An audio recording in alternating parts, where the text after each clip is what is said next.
Hello everyone. Welcome to back Ved nursing classes. आज हमारा ये पार्ट 9 है डियर, क्योंकि इसमें जो एमसीक्यूज बेस्ड क्वेश्चन लिए गए हैं, acute respiratory distress syndrome ARDS से एमसीक्यूज बेस्ड क्वेश्चन लिए गए हैं, जो आपका सिनेरियो बेस्ड क्वेश्चन यानी स्किल बेस्ड क्वेश्चन सारे लिए गए हैं। डेली बेसिस पे भी क्लासेस ली जा रही है डियर इस चैनल पे, जो एम्स नॉर्सेट 5 के लिए काफी हेल्पफुल एंड इंपॉर्टेंट रहने वाले हैं। साथ में आपका KJMU एंड UPPSC या फिर अलग अलग स्टेट में जो भी परमानेंट की वैकेंसियां आ रही है उन लोग के लिए काफी हेल्पफुल एंड इंपॉर्टेंट रहने वाले हैं। यदि आप पोस्ट बेसिक BSc नर्सिंग या फिर BSc नर्सिंग या नीट का प्रिपरेशन कर रहे हैं तो V2 मैम नर्सिंग क्लासेस के चैनल पर विजिट करें। उस पे आपको सारे एंट्रेंस एग्जाम की प्रिपरेशन करवाई जाती है, साथ में आपका CHO का भी प्रिपरेशन करवाई जा रही है डियर। जिनका भी अभी एग्जाम में झारखंड में सिलेक्शन हुआ है, यदि अदर स्टेट वाले फॉर्म फिल किए होंगे तो उनके लिए काफी हेल्पफुल एंड इंपॉर्टेंट चैनल वही है V2 मैम नर्सिंग क्लासेस। तो आइए हम स्टार्ट करते हैं फर्स्ट नंबर क्वेश्चन से। इसमें क्वेश्चन क्या पूछा गया है डियर, पहला क्वेश्चन जो हमारे स्क्रीन पे है आप देख पा रहे होंगे। पहला क्वेश्चन जो है यहाँ पे बोलना चाहूंगी डियर मैं आप लोग के लिए कि आप लोग वीडियो के एंड तक बने रहे। पूरी वीडियो के एंड तक लास्ट तक देखिए डियर। एक क्वेश्चन डेली आप लोग के लिए दी जाती है जिसका कमेंट बॉक्स में आपको आंसर पुट आउट करना है। पहला क्वेश्चन जो यहाँ पे पूछा गया है dear, which of the following intervention should the nurse anticipate in a client who has been diagnosed with acute respiratory distress syndrome? Which of the following interventions की बात किया dear, should the nurse anticipate in a client who has been diagnosed, यानी निम्नलिखित में से कौन सा आपका इंटरवेंशन होना चाहिए एक क्लाइंट के लिए कि उम्मीद करती है जिसका क्या किया जा रहा है, डायग्नोज किया जा रहा, निदान किया गया है एक्यूट रेस्पिरेटरी सिंड्रोम ARDS वाले पेशेंट्स हैं। ठीक है ना। तो ऑप्शन फर्स्ट में आपके पास ट्रैकियोस्टोमी दिया हुआ डियर, सेकेंड में ऑप्शंस में use of nasal cannula, third options में मैकेनिकल वेंटिलेशन, फोर ऑप्शंस में insertions of a chest tube. कुछ ही दिन में डियर आप लोग को लाइव क्लास मिलने वाली है, तो इसमें राइट आंसर क्या होगा? कितने लोग लाइव क्लास के लिए इंटरेस्टेड है आप लोग कमेंट बॉक्स में कमेंट जरूर करेंगे। चार ऑप्शन दिया गया है, इसमें राइट आंसर आप लोग भी सोच सकते हैं इसमें राइट आंसर क्या होगा। राइट आंसर डियर इसमें आएगा ऑप्शन थर्ड, यानी कि mechanical ventilation. Third is correct answer. यहाँ पे एंडोट्रैकियल ट्यूब की जो बात किया गया, इंक्यूबेशन एंड मैकेनिकल वेंटिलेशन जो होती है dear are required in ARDS to maintain adequate क्या करता है, respiratory support. Okay, endotracheal intubation not yet tracheostomy is usually the initial method of क्या होता है, maintaining an airway। ठीक है। नेक्स्ट हमारा the client requires mechanical ventilation and उसके बाद nasal oxygen will not provide adequate oxygenation, chest tubes are used to remove air और fluid from intrapleural space. तो यहाँ चार ऑप्शन दिया गया, चारों के बारे में यहाँ पे बता दिया गया डियर, जिसमें राइट आंसर हमारा क्या हुआ, ऑप्शन थर्ड हुआ, यानी कि मैकेनिकल वेंटिलेशन। नेक्स्ट क्वेश्चन जो दिया गया डियर, यहाँ पे देखा गया है which of the following conditions can place या client at risk for acute respiratory distress syndrome। इस सबसे क्वेश्चंस आते हैं एग्जाम में डियर। यहाँ पे निम्नलिखित में से कौन सी स्थिति एक स्थान रख सकती है जिसमें एक्यूट रेस्पिरेटरी डिस्ट्रेस सिंड्रोम की बात किया, रिस्क हो डियर, आपका रिस्क फैक्टर। ठीक है ना, जोखिम है आपका, जोखिम में क्या है आपका, respiratory distress syndrome, septic shock या क्रोनिक ऑब्स्ट्रक्टिव पल्मोनरी डिजीज यानी COPD या फिर अस्थमा या फिर हार्ट फेल्योर। चार ऑप्शन दिया गया है डियर, इसमें आपका राइट आंसर क्या हो सकता है? राइट आंसर डियर इसमें ऑप्शन फर्स्ट आएगा, यानी कि इसमें सेप्टिक शॉक। कौन सा आएगा, septic shock. Two risk factor होता है most commonly associated with development of ARDS। Okay, जिसमें से आपका are septic shock and gastric content aspirations. Dosage दिया गया डियर जो आपका septic shock and gastric content aspirations. Nurse should be particularly क्या करेंगे, आपका विजिलेंट इन एसेस करेगी क्लाइंट को फॉर किसके लिए, one set of ARDS।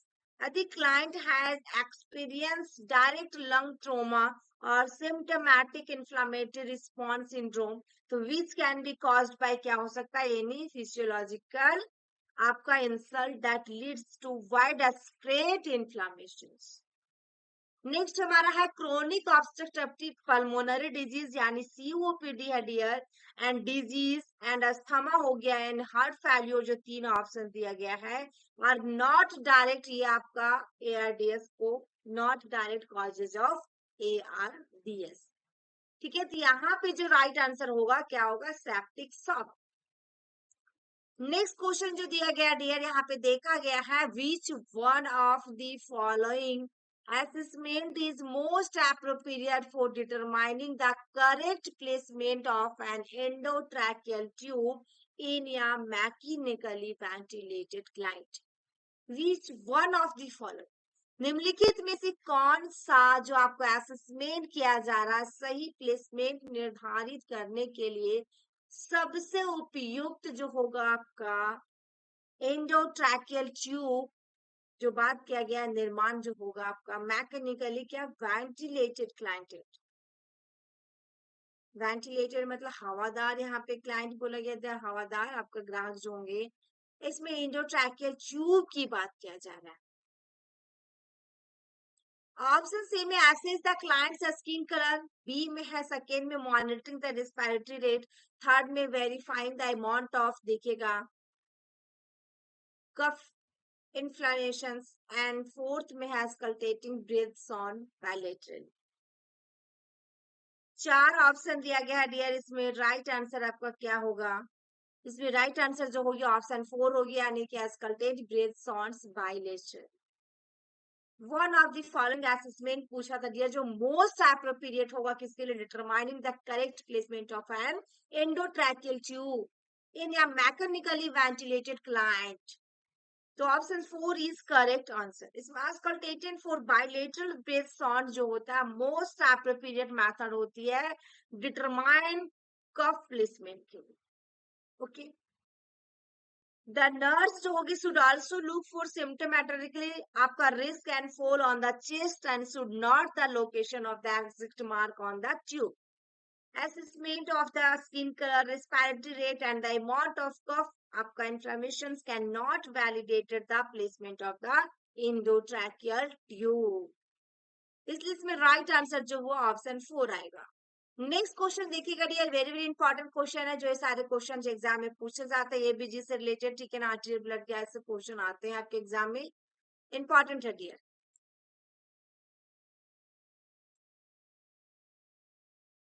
Questions में क्या पूछा गया है, a client has the following आर्टियल blood gas, ABG से रिलेटेड क्वेश्चन है डियर, वैल्यूज पीएच की मान 7.52 एंड PaO2 का मान 50 mm of Hg and PaCO2 कितना है 28 mm of Hg and HCO3 कितना है dear 24 milli equivalent per liter, and based upon the client's PaO2, which of the following conclusions would be accurate? आर्टियल blood gas की values यहाँ पे सभी का दिया गया है डियर, जिसमें से आपका बेस्ड अपॉन दी किसके आधार पे करना, आपको निम्नलिखित में से कौन सा निष्कर्ष सटीक होगा, जिसमें से क्या है आधार पर PaO2 based upon the client's partial pressure of oxygen. ठीक है, तो इसमें 4 ऑप्शन दिया गया dear, the client is severe hypoxic, या क्लाइंट जो oxygen level is low but poses no risk for the client, या फिर क्लाइंट्स जो होगा PaO2 यानी कि partial pressure of oxygen level is within normal range, या फिर the client requires oxygen therapy with very low oxygen concentration.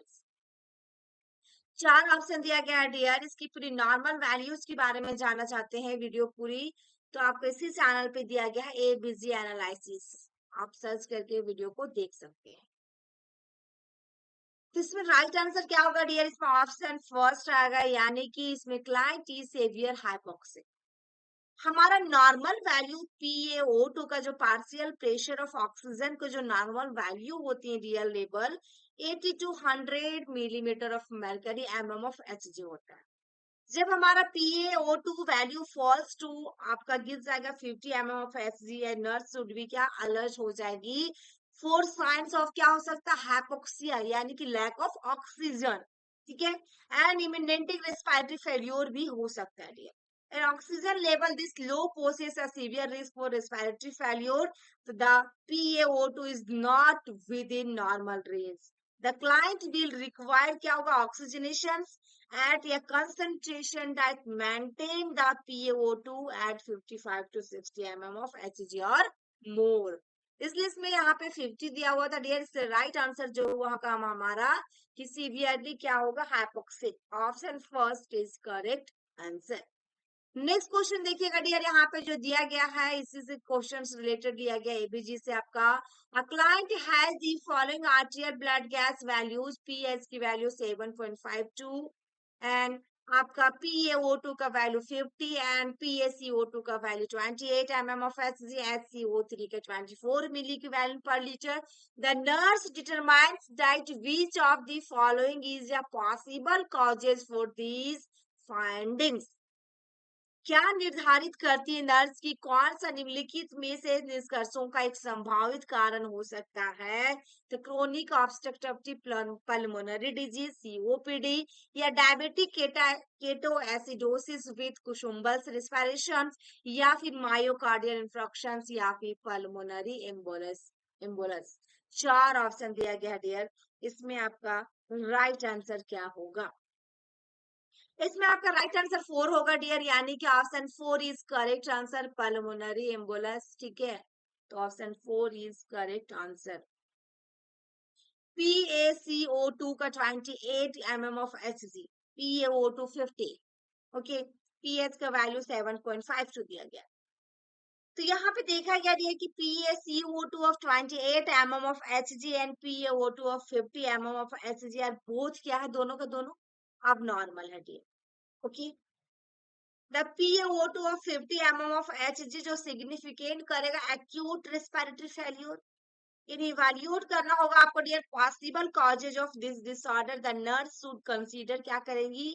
Condition that lead to hypoxia and hyperventilation, जैसे ही पल्मोनरी एम्बोलिस और COPD is typically associated with respiratory acidosis and elevated PaCO2. So client with diabetic ketoacidosis, most often in metabolic acidosis, a myocardial infarction does not often causes an acid-base imbalance में नहीं आएगा because the primary problem is cardiac in origin। इसमें जो आपका right answer हुआ dear कौन सा हुआ? ऑप्शन 4 आया, यानी कि pulmonary embolus. 4 is correct answer.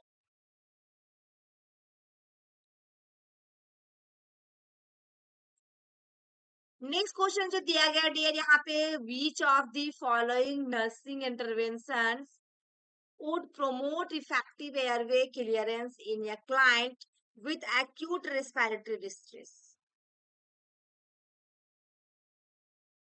ठीक है। तो यहाँ पे विच of the following nursing intervention पूछा गया, निम्नलिखित में से कौन सा नर्सिंग इंटरवेंशन एक क्लाइंट में क्या है? इफेक्टिव एयरवे, यानी कि सबसे ज्यादा प्रभाव वायुमार्ग निकासी को बढ़ावा, यानी कि clearance in a client with क्या है साथ में? एक्यूट रेस्पिरेटरी डिस्ट्रेस होती है। तो एडमिनिस्टर करेगा ऑक्सीजन एवरी 2 आवर, या फिर turning the client every 4 hour, या administer a sedative to promote rest, या फिर suctioning if cough is ineffective. चार ऑप्शन दिया गया डियर, इसमें राइट आंसर आपका क्या होगा? राइट आंसर डियर इसके अनुसार इसमें, क्योंकि यहाँ पे एयरवे को क्या क्लियरेंस की बात किया जा रहा है, effective airway clearance in a client with आपका एक्यूट रेस्पिरेटरी डिस्ट्रेस है। ऑप्शन इसमें 4 आएगा, यानी कि suctioning if coughing is ineffective. Option 4 is correct answer. अधिक खांसी आप प्रभावी है तो क्या करना होगा? सक्शन करनी होगी। Option 4 is correct answer. इसमें देखा गया है कि जब भी नर्स जो होती है should suction the client if the, जब क्या client is not able to cough up secretion and clear the airway, तो सक्शन करने की आवश्यकता हो जाती है। एडमिनिस्टर करना होगा oxygen will not promote airway clearance and आपका the client should be turn every 2 hour to help move secretions. Every 4 hour is not often enough, यहाँ पे 4 आवर जो दिया गया turning the client every 4 hour, कि आपका 4 hour is not often enough. Administer sedative is contraindicated, जो third point में sedative promote rest की बात किया, ये कॉन्ट्राइंडिकेटेड होगा एक्यूट रेस्पिरेटरी डिस्ट्रेस, बिकॉज ये क्या है डियर, क्योंकि ये सैडेटिव है। तो 4 ऑप्शन में राइट आंसर हमारा क्या हुआ, ऑप्शन 4 आया। नेक्स्ट क्वेश्चन देखिएगा डियर, नेक्स्ट क्वेश्चन जो पूछा गया है आपका, विच of the following complication is associated with mechanical ventilation, निम्नलिखित में से कौन सी जटिलताएं जुड़ी हुई हैं आपका किससे, मैकेनिकल वेंटिलेशन यानी कि आंतरिक वेंटिलेशन के साथ। तो गैस्ट्रोइंटेस्टाइनल हैमरेज या इम्यूनोसप्रेशन या इंक्रीज कार्डियक आउटपुट या फिर पल्मोनरी एम्बोलाई। आप लोग भी कमेंट बॉक्स में कमेंट करते जा सकते हैं डियर, इसमें राइट आंसर आपका क्या होगा। राइट आंसर डियर, क्योंकि यहाँ पे मैकेनिकल वेंटिलेशन और कॉम्प्लिकेशन पूछा, कौन सी कॉम्प्लिकेशंस होंगी, ऑप्शन फर्स्ट आएगा गैस्ट्रोइंटेस्टाइनल हैमरेज, जीआई जीएच, ठीक है, गैस्ट्रोइंटेस्टाइनल हैमरेज, यानी इसमें gastrointestinal haemorrhage occur in about 25% of client receiving क्या होता है, prolonged mechanical ventilation because of the development of stress ulcers. Clients who are receiving a steroid therapy and those with a previous history of ulcer are most likely to be at क्या होता है, risk factor, risk career. Other possible complication आपका include जैसे कि incorrect ventilation, oxygen toxicity, fluid imbalance, decrease cardiac output, pneumothorax, infection and आपका atelectasis, ये others में जाएगा डियर, ठीक है। तो राइट आंसर इसमें क्या हुआ आपका, ऑप्शन फर्स्ट आया। नेक्स्ट क्वेश्चन है डियर, देखिएगा, client is admitted to the emergency department with क्या है साथ में, हेडेक, वीकनेस भी है, स्लाइट कंफ्यूजन भी है dear. The physician diagnose carbon monoxide poisoning, what should the nurse do first, first में नर्स क्या करेंगी, क्या लिया है ये, फिजिशियन जब डायग्नोस किया, जब उनको देखा गया फिजिशियन के द्वारा, तो कार्बन मोनोऑक्साइड पॉइजनिंग उनको मिल रहा है, यानी चिकित्सक कार्बन मोनोऑक्साइड का क्या कर रहा था, ये डायग्नोस कर रहा था। तो नर्स को सबसे पहले क्या करना चाहिए, इनिशिएट गैस्ट्रिक लवाज या मेंटेन बॉडी टेम्परेचर या एडमिनिस्टर 100% ऑक्सीजन बाय मास या फिर ऑप्टेन या साइकेट्रिक रेफर। 4 ऑप्शन है डियर, राइट आंसर इसमें क्या होगा, राइट आंसर डियर इसमें ऑप्शन थर्ड आएगा, यानी कि administer 100% oxygen by mask, third is correct answer. यहाँ पे कार्बन मोनोऑक्साइड पॉइजनिंग जो डेवलप करता है dear, when carbon monoxide combines with haemoglobin, because carbon monoxide combines more readily with hemoglobin than oxygen, thus tissue anoxia result. The nurse should administer 100% oxygen by mass to reduce the half life of क्या होगा, carboxyhaemoglobin. Gastric lavage is used for ingested poison, ठीक है। Next अपना with क्या होगा, tissue anoxia, metabolism is diminish with या subsequent lowering of the body's temperature. A step to increase body temperature would be required unless the carbon monoxide poisoning होगा is initial. A psychiatric referral would be inappropriate. ठीक है, तो इसलिए इसमें right answer जो हुआ dear, option कौन सा आया, थर्ड आया। नेक्स्ट क्वेश्चन देखिएगा, यहाँ पे दिया गया है, confuse client with carbon monoxide poisoning experiences dizziness when ambulating to the bathroom, the nurse should क्या करेंगी, तो कार्बन मोनोऑक्साइड के साथ एक जो हो रहा है ग्राहक क्या कंफ्यूज हो रहा है परिक्रमयान चलने के समय, बुलेटिंग समय में, तो क्या ये कार्बन मोनोऑक्साइड के चक्कर के कारण बुरा अनुभव कर रहा है, तो नर्स को सबसे पहले क्या करना चाहिए, व्हेन एम्बुलेटिंग टू द बाथरूम, ठीक है ना।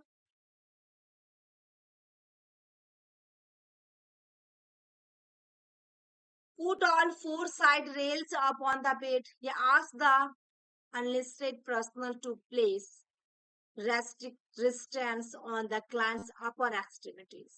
या request that the client roommate put the call light on when the client is attempting to the get out the bed and check on the client at regular interval to the ascertain the need to use the bathroom. चार option दिया गया है जिसमें right answer आपका क्या हुआ कि check on the client at regular interval to ascertain that the need to use of the bathroom. नियमित अंतराल पे क्या करना होगा कि क्लाइंट की जांच करे बाथरूम का उपयोग करने की आवश्यकता का पता लगाए कि क्यों यूज किया जाना। तो ऑप्शन 4 इज करेक्ट आंसर इसमें होगा कि कंफ्यूज जो भी रहेगा डियर या इसमें क्या होगा चक्कर आएगा वर्टिगो और रिस्क फैक्टर होता है किसके लिए फॉल्स गिरने की। Measure must be taken to minimize the risk of injury. The nurse through unlisted personal should check on the client regular to determine needs regarding eliminations या फिर restraints including bed rails and extremely restraints should be used only. Ensure the person's safety of others, and there must be written order from a physician before using it. Nurse should never ask the roommate of a client to be responsible for the client's safety. इसलिए इसके अनुसार जो आपका right answer हुआ dear option 4 आया। Next question जो यहाँ पूछा गया dear which of the following are expected outcomes for your client with pulmonary disease. निम्नलिखित में से कौन सा जो आपका अपेक्षित परिणाम होगा फुफ्फुसीय रोग वाले क्लाइंट के। पल्मोनरी डिजीज की बात किया है तो relatively match ventilation to perfusion ratio या low ventilation to perfusion ratio या high ventilation to perfusion ratio या फिर इक्वल PaO2 या PaCO2 रेशियो। चार ऑप्शन दिया गया है डियर इसमें आपका राइट आंसर क्या होगा। ऑप्शन इससे फर्स्ट आएगा यानी कि are relatively match ventilation to perfusion ratio. इसमें normal lung volume of blood perfusion that lungs each minute is approximately equal to the amount of fresh gas that reaches the alveoli each minute. Okay, blood gases analysis evaluate respiratory functions. The level of dissolved oxygen PaO2 should be greater than the level of dissolved carbon dioxide यानी कि PaCO2। इसलिए इसमें right answer जो हुआ option first. Next question है dear यहाँ पे दिया गया है कि nurse would place a client being admitted to the hospital with क्या सस्पेक्ट किया जा रहा है tuberculosis on what type of isolation किस प्रकार का आइसोलेट करनी चाहिए। ऑप्शन से में स्टैंडर्ड प्रिकॉशंस बी में है, सेकेंड में कॉन्टेक्ट प्रिकॉशंस सी में है, थर्ड में ड्रॉपलेट प्रिकॉशंस एंड फोर्थ में एयरबोर्न प्रिकॉशंस।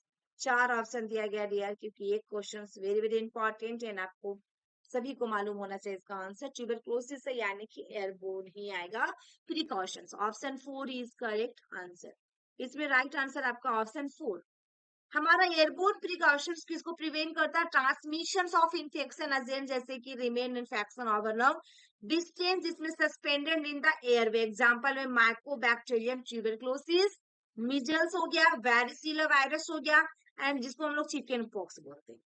एंड पॉसिबल जो SARS जो आपको कोविड के टाइम में इसको the preferred placement in the isolation single client room होना चाहिए डियर दैट आपका क्या होगा special airway handling and ventilation. Negative आपका negative pressure room on an area that आपका एग्जिट रूम करेगा इसमें directly outside of the through आपका HEPA filter should be used in recirculation of अनएयर वाइडर। इसलिए इसके अकॉर्डिंग राइट आंसर जो हुआ डियर ऑप्शन 4 आएगा इसमें 4 इज करेक्ट आंसर।